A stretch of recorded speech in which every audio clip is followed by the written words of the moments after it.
Assalamu alaykum hormatly dinleyijiler. Ulu gepleşiklerimizden möhüm bölekler. Deccal we onuň ýaranlary atly rubrikamyzyň nowatdaky bölümi.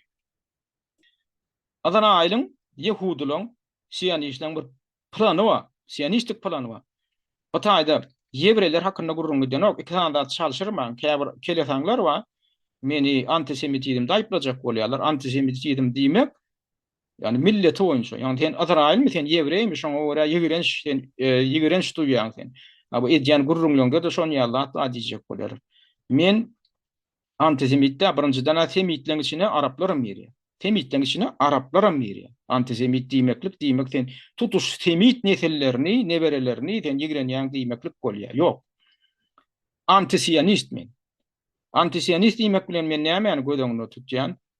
Eger özi Ýewreý bolup ya kim bolup tapawdy ýok Ýewreý däller amma Tewratda aýdylan şol ideýa bar, şolaň Hudaý diýip uly üýt beren bir zatlary bar. Şolaň hamala şolaň Hudaý diýip uýanlady öz döwründe. Ol gadymky peýgamberleň döwründe hatda Ibrahim peýgamberden başlap belli bir topraklary wada bermişin şo Hudaý. Şolaň Hudaý belli bir topraklary ine şu ýerler siziňki diýipmişin ödem gaýtalap diýýär. Tewratda şonu diýýär, şolaň Hudaý diýýän zadynyň özi bar. Meniň Hudaý diýip biljek däl. Hudaý diýýänden bir milleti ýokary göterip beýlek milleti baskylap ya kimse diýip bilmeýär. Hudaý hemmesini deň ýaradýar. Biziň hemmämiz Hudaýyň çagadar. Hudaýyň yaradan zatlara biziň hemmämiz. Onuň alamet diýen wara Hudaý olara wara dinarlyk üçin diýen o. Siz şeýle bir dinar, siz şeýle bir keramatly, siz şeýle bir pek millet diýen ok hiç ýerde. Ýok, olaň Hudaý diýen zadaýdy ýa. Hudaý diýen zat. Sen niýe, siz diýe men yaradan namyrdyr diýe. Ente oňum aňyrtynda göz ýetirmeli. Men yaradan namyrdyr, siz diýe men yaradan namysyňyz diýe. Men size diýe aýratyn göz bilen garaýan diýe. Aýratyn göz bilen garaýan diýe. Siz diýe saýlanty milletiňiz diýe. Hudaý hon bolan üçin ýene ok hiç ýerde. Hudaý hon bolanyň üçin ýene ok. Ya olar Hudaý hon däl ýene ok. Mesela Kur'an'da Allah Teala diýär, mesela olar imansyzdyr, olar müşriklerdir. Olar eýledir, beýledir, şoň üçin olar öldürmäge de hakyňyz bardyr diýär käbir aýatlarynda Allah Teala. Şol dinarlyklaryna park goýup diýär. Hudaýa uýýam Allah Teala özüne şol Allah Teala'nın özüne uýýam şol adam ya uýanokmy diýmek onda sen şonu öldürben bilýän kimse diýen bilýän. Kur'an'da bardyr. Emma Yehudileň Tewratyny birinciden Yehudileň Tewraty bir millet üçin ýetlenen kitap bol. Bütün adamlar üçin ýetlenen däl. Onu Ýewreýleň özlerem gizlän ok. Biz üçin ýetlenen kitapdy. Üstesine Talmudam şonu tasdikleýär. Talmud diýip özleri son kitap görür diýerler. Goşmaça. Musulmanyň hadisi ýaly bir zat da. O taýda Hasan Berke diýerler. Ýagny şo kitap şol Yehudi dini Ýewreýler millet üçin ýetlenen. Ana şo taýda wada berýän şolaň Hudaý diýen zady wada berýär. Şu topraklary siňkidir diýip Abraham döwründen başlap soň Ishak diýdi, Ýakup diýdi. Olaň döwründe de gaýtady ýa şo wadasyny.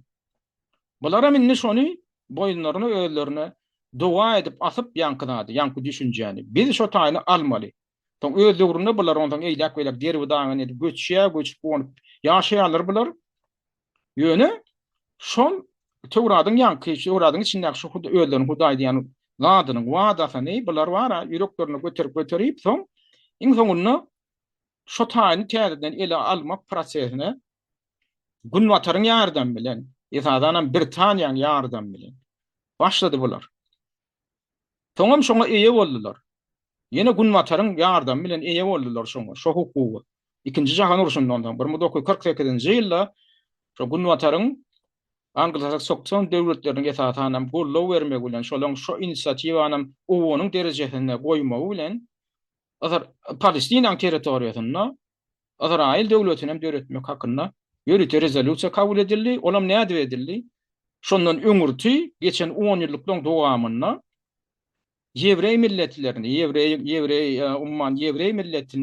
Ýewreý milletine degişli ilaty Dünýäniň dürli künjeklerini ýetanam Ýewropadan göçürmekli prosesini amala aşyryp etdiler onu.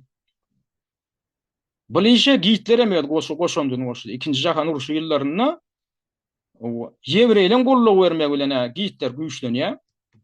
Güýçli baý kapitalist Ýewreýler Hitler'e gollaw berip Hitler'i häkimiýet başyna getirýärler.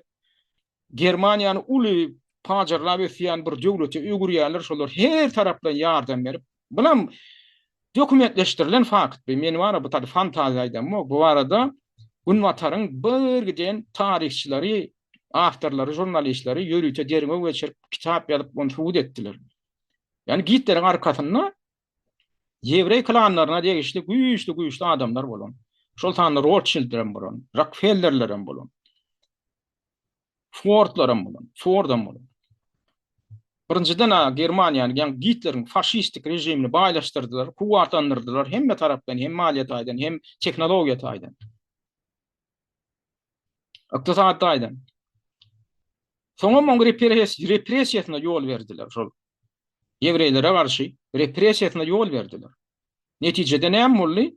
Hitler'in rejimi Palestina territoriýasyna göçüp gitmäge meýil bilen islegilen Ýewreýleri aman goýup, olary hatda lagerleri de salman ýerleşdirmän, göni uratdy, Palestina territoriýasyna uratdy oturdy. Hitler'in rejimi uratdy oturdy.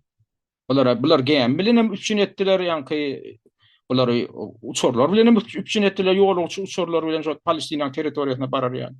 Palestin görgüllerim bular gujuk açyp garşy aldylar. Bular pikir etdi wagtynça gelenlerler, soňra ýyllarına giderdi.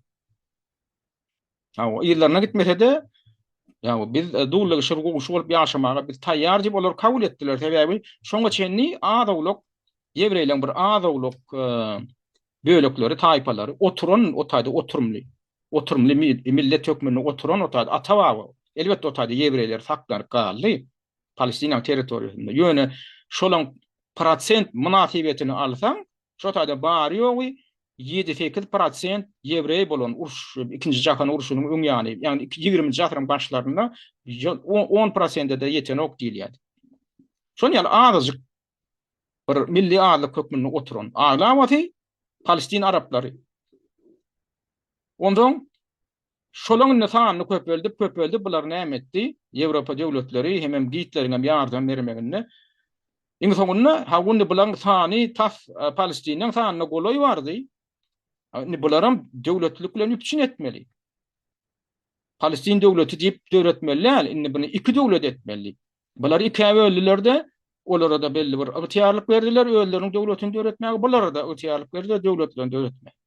Buna da Palestinler garşy boldy, netijede de ganyşyklyk ýüze çykdy. Indi käbirler aýdar Palestinden öýleri bu näke diýip bar. Palestiniň öýleri belli bir derejede, o öýler islemediler Palestinden öýleri. Ýöne şol kabul edilen zadyň öýri adalatsyz boldy.